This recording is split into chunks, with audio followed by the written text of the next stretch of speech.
ये इजराइल का और हमास का फिलिस्तीन का युद्ध चल रहा है। इस पे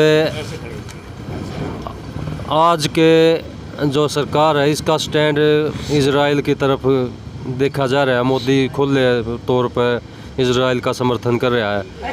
देश की सरकार क्या पहले भी इजराइल का समर्थन करती थी? क्या कहना चाहोगे ये युद्ध के बारे में? क्या कुछ आपका मानना है?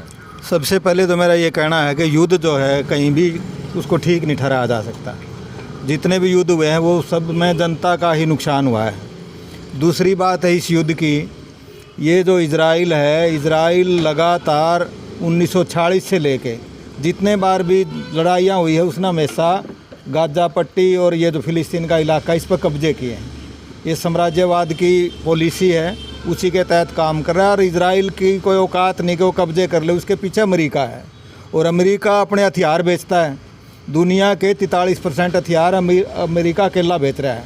तो उसका इंटरेस्ट है कि लोगों की लड़ाई चलती रहे, चाहे यूक्रेन रूस का युद्ध हो, चाहे इजराइल फिलिस्तीन का हो, ये चलते रहे, उसके हथियार बिकते रहे, उसका इंटरेस्ट है। और हमारी सरकार का जो यहाँ की विदेश नीति थी आज़ादी के बाद, गुटनिरपेक्ष आंदोलन था, उसमें 3 महत्वपूर्ण लोगों में यहाँ के प्रधानमंत्री नेहरू भी शामिल थे जिन्होंने इस गुटनिरपेक्ष आंदोलन को खड़ा किया।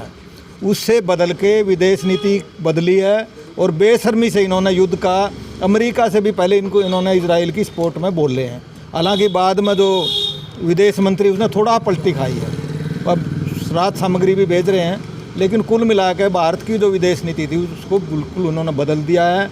वो गरीब लोगों के हक की थी। दुनिया में जो देश अंग्रेज़ों से आज़ाद हुए उनके हक में हमेशा बोलती रही थी। अब इन्होंने पलटा खाया है और ये अमेरिका परस्त पूरी इनकी विदेश नीति बनी हुई है। ये हमास का जिक्र कर रहे हैं। इजराइल और फिलिस्तीन का युद्ध की बजाय इजराइल और हमास का युद्ध बताया जा रहा है। असल में हमास के साथ तो क्या हमास की युद्ध करने की कहाँ औकात है। वो तो एक राजनीतिक दल है उस तरह से, और वो जिस तरह के संसाधन उसके पास होने चाहिए दूसरे देशों के मुकाबले में, ना उस पर उस तरह की फ़ौज है, ना हथियार है, ना दूसरे संसाधन है। वो तो अपनी ज़मीन उनकी हड़पी जा रही, इसलिए विरोध में कार्रवाइयाँ करते हैं। और इजराइल जिस तरह से यूएनओ के जो नियम है, युद्ध अपराध की श्रेणी में जो आते हैं, हॉस्पिटल है, बच्चे हैं, उन सब के ऊपर हमला कर रहा है और सारे युद्ध अपराध वो उसमें शामिल है। उसके ऊपर कोई कार्रवाई नहीं हो रही। इस पर यूएनओ ने कार्रवाई करनी चाहिए।